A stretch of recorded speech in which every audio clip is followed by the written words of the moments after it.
You all know the common saying, the book is better than the movie, and I'm an avid reader. I love reading books. My favorite authors, Stephen King, just to name one. Like, he's definitely like top tier and up there.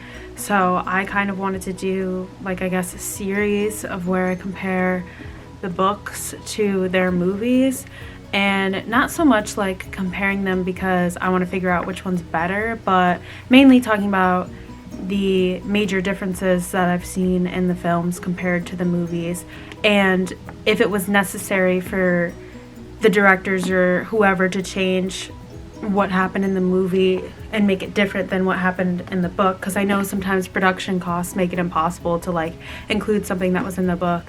But in the case of The Shining, I think a lot of the stuff that was changed could have been left the same.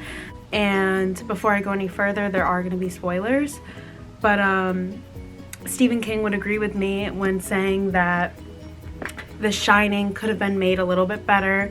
I have a collector's edition magazine where he even says that he wants to remake it if given the chance. And I love the movie. I think it's super iconic. Everybody knows like the twins or whatever, they're so iconic.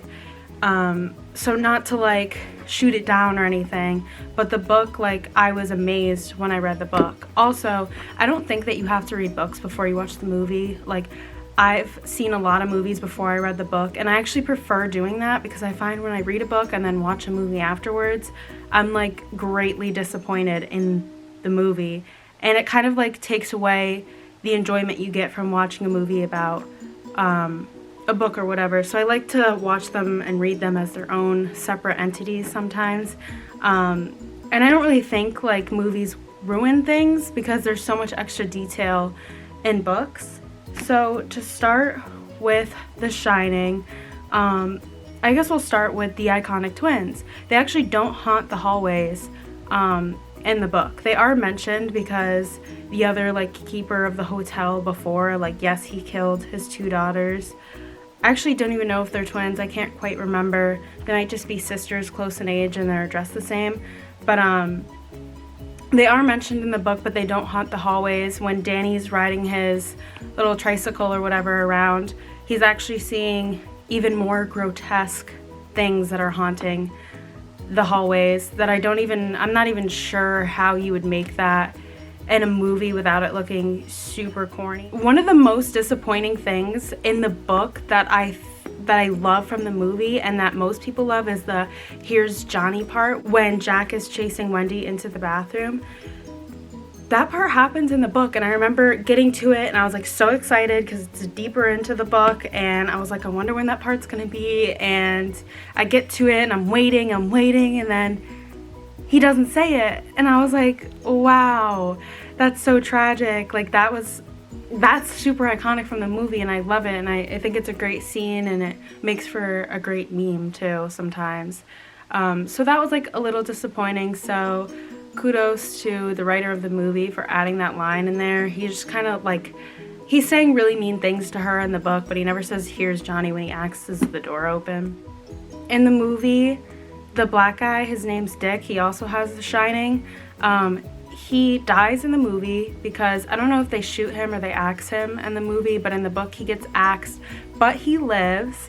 So I just kind of thought that was funny that they killed the black guy in the movie when he literally lives in the book. Like, there was really no reason for his death in the movie. The main thing in the book is that Jack is supposed to be checking the furnace that's in the basement and turning the temperature down so that it doesn't overheat, because if it does overheat, the whole place could blow up and a fire could happen or what have you. And so that's kind of like, what is the word? The furnace thing is like important to remember because later in the book it will matter. And he's so busy trying to kill Danny and Wendy that he forgets to turn down the furnace because he's chasing after them, trying to kill them. And in this chasing scene, like right at the climax in the movie, there's a maze that they're running around outside in the snow, and that maze part isn't in the book, which confused me a little bit because I don't know why the furnace wasn't incorporated in the film at all, because I thought that was like a great thing in the book to keep thinking about, like, why is this important? Obviously it matters since Stephen King keeps talking about it. And in the book, it's like there's hedges that move at night because like ghosts possess them or something, and they're moving at night. So I guess that's kind of like the maze that you see in the movie, and Jack ends up dying because he freezes outside.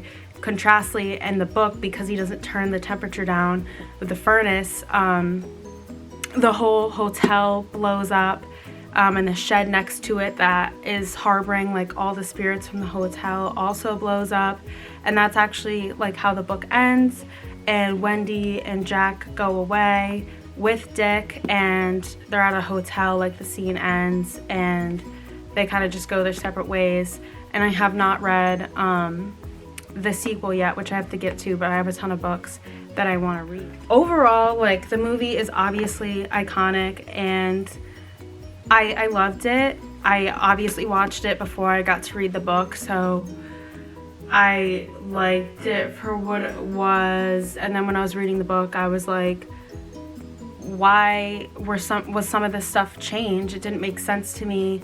I know that like directors have their own creative direction that they want to take when directing things, but Stephen King didn't agree with a lot of the stuff that the director was doing, and he was kind of crazy about the film. Like, he would call Stephen King at like crazy hours at night to like run things by him that Stephen King like didn't even actually agree with, but he still put it in the movie anyway because he thought Stephen King's vision was like not it, I guess.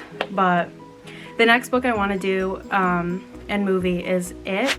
I think I just really want to geek out right now and talk about books because I think my mom's sick of hearing it, so I'll just put it on YouTube. Thanks. Bye.